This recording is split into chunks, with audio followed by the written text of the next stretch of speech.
I'm gonna die. I'm gonna die historic on the Fury Road.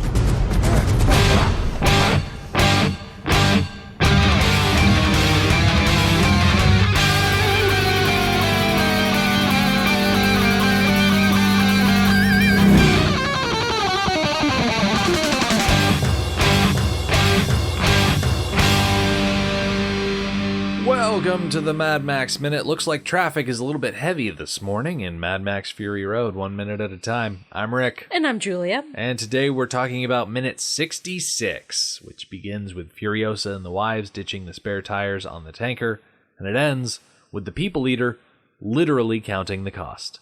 Julia, are you prepared to execute minute 66? I am, although I have to admit I'm a little bit confused about the execution of minute 66. Okay. I couldn't let our final season go by without making one last callback to Star Wars, but as we start off this minute, we get to see more of the war party thundering by. As I mentioned at the tail end of Wednesday's minute, they are able to keep their speed up so that they aren't bothered by the mud or anything like that. And it doesn't seem like any of their tankers are swerving around, so I guess good on them. I guess when you put all the small vehicles in the front, it packs down the dirt for the bigger vehicles behind. Not sure it works like that, but okay.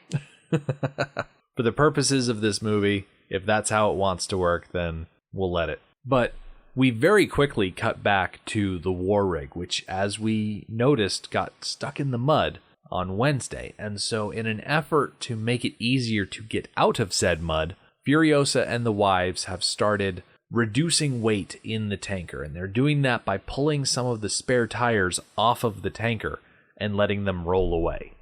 Yeah, this is the part that I'm a little bit confused about. I mean, I know that the tires are heavy, they're particularly large, and have huge rims on them, but can they really decrease the weight in any meaningful way? I mean, the tanker is full of milk and water, which is enormously heavy. Are these tires making really any difference at all? I'm going to say yes, because we see the outcome of them pulling these tires off. But this is true. You would think that if they wanted to drastically reduce the weight, they would open up some of the valves on the tanker and let some of that liquid drain out. Strategically. Obviously, they don't want to get rid of all of it. It's sustenance, and they need sustenance. But some of it, half of it, water weighs 8 pounds a gallon. So I don't even have any idea how much water they're carrying. Although the water hose was ripped off. Do you think all the water is drained out? It's possible. Leaving just a portion of the tanker filled with milk? That could be why the tanker is so back heavy. If the water is held in the center portion, and the milk is held in the back, and all the water drained out during the Max fight, and when the hose was pulled off, then it makes sense why it was swerving so drastically. That does make a lot of sense. But pulling off the tire is not the only thing that's happening around the tanker here. Max is off on his own little project. He is.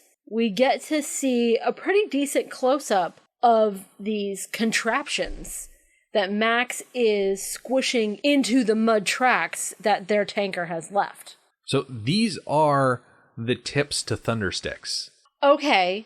Do you think they just made those? I think there is a huge cache of them on top of the tanker. And so he grabbed a bunch from there and then either pulled them off of the pole or broke off the pole and just used that to help stick it in the ground. Okay, so this cluster of 4 soda cans. That's what they look like. Yeah. You think that those were already clustered together? Yes. Okay. And they had a stick up there, which either, like you said, broke off or just pulled out. Okay. Because I wasn't sure if he made those clusters, which seems improbable. Given the time. Given the time. They show us a bit of this stop, but considering that it started by them getting stuck in the mud, we see 2 things. We see the 2 spare tires come off, and we see the traps going in the mud. And then the next time that we see our rig, it's just driving away like nothing happened. Mm-hmm. They don't seem to have to do any real work to get the rig out of the mud. Yeah, not this time around. So it's kind of a question about what actually went on while they were stopped. I think the ground was dry enough that they were momentarily set back, but it was not that hard to get moving again because all they had to do is just reduce a little bit of weight and then there they go. I am more focused on these charges that Max is placing because I think that these thundersticks, a lot of the times we've seen them thrown, but I think the thundersticks are designed where you hold on to the stick at all times and you just replace the tip. Like you thrust that charge at a car or into a car or onto the side of a buzzard vehicle and you hold on to that pole and you pull the pole back, just stick a new charge on the end and then you're good to go again. And that's why so many of these charges are just loose. I'm pretty sure there's a box behind Max that he's pulled all of these out of. Like okay. When he starts jogging back between 14 and 15 seconds, it looks like there's a box there that he's just yanked these out of. And I think it is just a simple construction. It's 4 soda cans strapped together with a bunch of explosives inside. And as far as your idea of how it's meant to be like jabbed and then you keep the stick, we saw Slit do it that way. Mm-hmm. And at the time, I think we thought it was a bit unusual because most of the time we see them thrown like spears. Maybe there's 2 different kinds. Maybe there are kinds that are meant to be thrown like spears.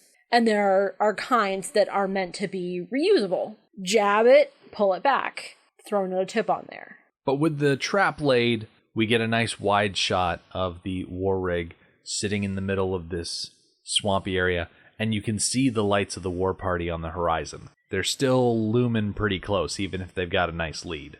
Yeah, there are times with the group where we kind of forget about the war party chasing them, especially like Monday when it was all about Capable and Nux. You forget that the war party is not that far behind. It's been guessed at 5 minutes. It looks like that 5 minutes has shrunk. Does not feel like 5 minutes. Well, that 5 minutes is about to get a bit longer because when we rejoin the war party, all of these lighter vehicles are starting to swerve around and they are not having an easy time of it. That is true, and I agree with you, but it almost looks like they're doing it on purpose. It almost looks like they're just having fun. But I do agree they are out of control. Kicking up mud and all that. Yeah. Meanwhile, the war rig, like you said, we get this extremely wide shot, and they're just rolling again, as if nothing's wrong. And even Furiosa's back behind the steering wheel. Yep, I think she got the break that she needed. Maybe she got some sleep, but I doubt it. And it is her turn to drive again. Yeah, she took a little cat nap. Yeah. Well, I'm glad that she did because, as we'll see next week, things just are not going to be easy. So I hope she's well rested. Max is not. Yeah, but Max doesn't need rest. He doesn't need blood. He doesn't need any of those things that normal people need. No, I guess not. So with Max in the passenger seat, he leans out the window as if he's listening for something, and then we cut back to where he set up those charges, and we get to see what he was listening for as 2 of the lead vehicles get blown sky high. Like they're rolling end over end and land in a just spectacular pile of burning rubble, which causes all of the other vehicles to skid to a stop. I like the comparison. We were talking a lot on Wednesday about the little lantern that the wives were holding in the back seat and how it's this warm oranges that bring life with it, pushing out this oppressive blue. And we have that again. We have these explosions of orange, and they just cut through this grim blue scenery. And for the wives on Wednesday, it was like this little bit of hope in a lantern, and it glowed upon them. And it was symbolic of the future. And it was a peaceful, happy thing that we were looking at. And here, with the war party, it is violence and death. That's what this orange color means to them. I look at this violent explosion here, and it feels a lot more white to me. Like it's burning extremely bright compared to the oil lamp. And so I see that more as open defiance. That, yeah, you're hot on our trail, but we're not going down easy. In fact, here we are lighting things up in your path, blocking your way with this symbol of fire. Okay, I like that, because it was Max that did it to them. Yeah. They didn't do this voluntarily. And Joe is a villain. He's a symbol of darkness. And Max is a road warrior. He's a wasteland hero, as much as he may not want to be. And so he would represent the light. And this is him bringing the light to this character of darkness. And not only is he successfully able to stop the war party and all of its small vehicles, those vehicles then get stuck in the mud. And all of the war boys hop out of their vehicles and they're scrambling across the mud, trying to get these vehicles moving again. After the explosion, the war party stops behind them. Why don't they just go around and keep going? Is there something I'm not thinking of? It could be that the war boys that were behind those 2 lead vehicles panicked. They stopped and they caused the ones behind them to stop and the one behind them to stop. It's just like one of those dash cam videos that you see where someone's driving along and then someone fails at a brake check or they sideswipe someone, and then just before you know it, the whole highway is covered in crashed cars. It was a bad decision by the second in line. Which is why you're not supposed to tail the person in front of you. Richard. But apparently they haven't learned that lesson. If they were allowing enough space for safe driving, they could have avoided the explosion and gone around and still be in pursuit. I acknowledge that in polite society, you don't tailgate, that you back off a little bit, give some room between you and the car ahead of you. But these guys are in a post-apocalypse and they're driving in formation. They're like ducks. Yes, they are doing the Mighty Duck Flying V. And so everyone's behind everyone else and they're driving in a defensive formation, driving quick to pursue. And so it would have been a lot different, I feel, if they had different war boys second in line. You get what I'm saying? If they had anybody else who had the peace of mind to swerve around, they might have gone different.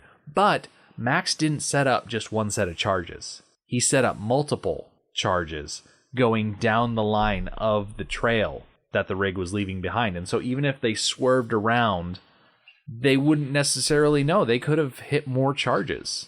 Max set them up in the tread lines, but he could have also set some off to the side. We didn't see it, so I'm not taking it as gospel. Yeah. But it's a possibility, and they definitely didn't know. I like the idea of Max going a bit wide. Of course, the fleet is going to follow the tracks left by the war rig. In this environment, that's the only way they're going to follow them. But it's also a wide party of cars. So if you set some wide, you're still going to hit something. Mm-hmm.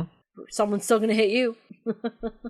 Roundabout second 42, we see Joe on his Giga Horse and the doof wagon pulling up. And I noticed that not all of the war boys are pulling cars out of the mud.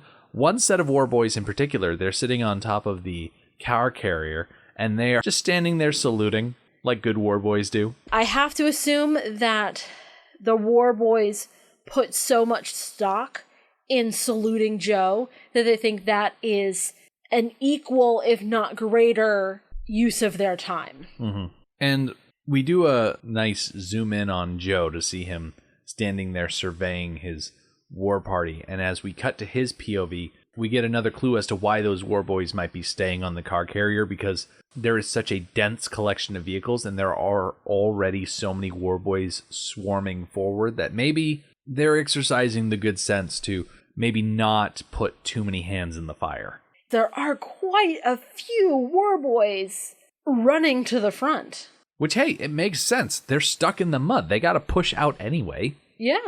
Something I noticed in this entire minute that we're with the war party is that the Doof Warrior is lit up with a spotlight. Mm-hmm. Because he is the herald. He is the communicator to the masses. He needs to be able to be seen and heard. But it reminds me of, I think it's the second Endgame trailer that came out. I know this is months ago now, where they showed a lot of clips from previous movies. They were all set to black and white, except elements of red. And I'm sure that we're recording this before Endgame comes out. So I'm sure that it was evoking some emotion that we will feel during the movie. Mm-hmm. And by the time this airs, we will know all of that information. Yeah.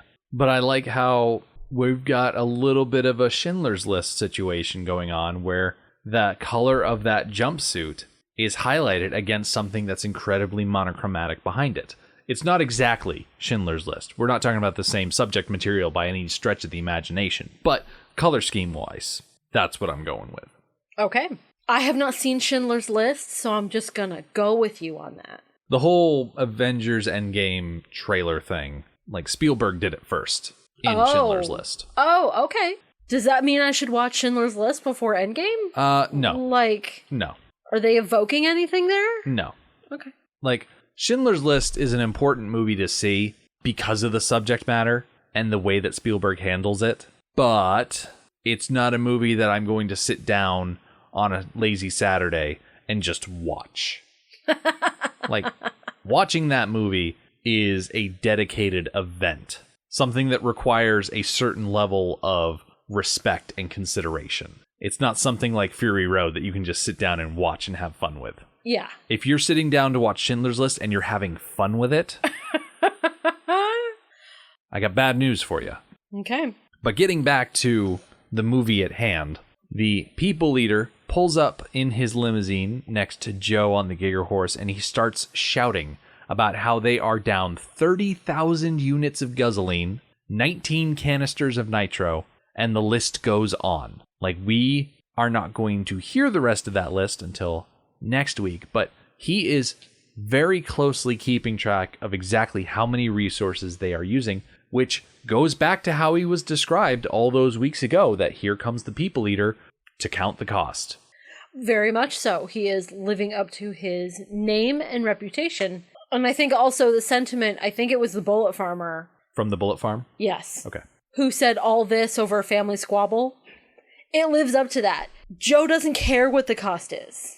To him, it's worth whatever. But to the people leader, no, he's counting the cost. With him saying that they're down 30,000 units, it makes me wonder, are they refueling on the fly? Do they have the ability on the people leader's limousine to have an arm swing out or to toss a hose and just refuel on the fly? Kind of like how some Air Force planes can do that. Yes. You come up behind the tanker plane, they drop the little hose down, refuel on the go. As far as like refueling in airplanes goes, it's all about skill. You know how to do it. And you can do it, I don't know if with ease is the right phrase, but you can do it uneventfully and successfully. So with the right skill set, they can handle that. I also have to wonder if these numbers are rough estimations. Like, is he looking at the amount of vehicles that are running, knowing roughly how much gasoline they're using, guessing roughly how many canisters they've used, or is someone actively feeding him information? Ooh, I could really go either way on that. I imagine, considering his line of work, he's probably really good at estimating. Yeah, he's probably got an algorithm. Yes. How many hours they've been on the road, how much they've pressed through already. When they had to take a break waiting for the rocks to clear, they probably fueled everybody up. Mm-hmm. So I think at that point, he had a hard number. Like, okay, we're down this many units from the tanker, and everybody's topped up, plus the estimation of what's happened since. But I think it's also a little bit of B, that he has somebody, that he has assistants. Thinking of other people who count the cost, like accounting firms. You know, it's not just one person handling the resources for a group this size. It's a group of people. He's got little meter crunchers. Yeah. I was going to say meter maids, but I don't think he has meter maids. no, I don't think so. Meter misters. There you go. That works. So that pretty much wraps up this week. There's not much more to talk about, so we're going to put things off until Monday when we come back to talk about more stuff. The people leader is going to finish his expenditure report. The organic mechanic is going to sharpen his knife. And the bullet farmer, who's come from the bullet farm, will get just, a bit anxious. The Mad Max Minute podcast is a fan project by Rick and Julia Ingham. The Mad Max franchise was created by George Miller and Byron Kennedy, is presented by Kennedy Miller Mitchell Productions, and distributed by Warner Brothers. Mad Max Minute is produced and edited by Rick Ingham. Our opening music is Verdi's Dies Irae by Daniel Bautista of danielbautista.com. Our home on the internet is madmaxminute.com. You can follow us on Twitter at madmaxminute, like us on Facebook by searching for Mad Max Minute, and join our Facebook listener group, Mad Max Minute Beyond Microphone. If you'd like to support the podcast, visit madmaxminute.com, where you can see what's in our TeePublic store, join our Patreon, or even donate to the show to help us keep the tanks full. Thank you for joining us for minute 66 of Fury Road. We'll see you next time.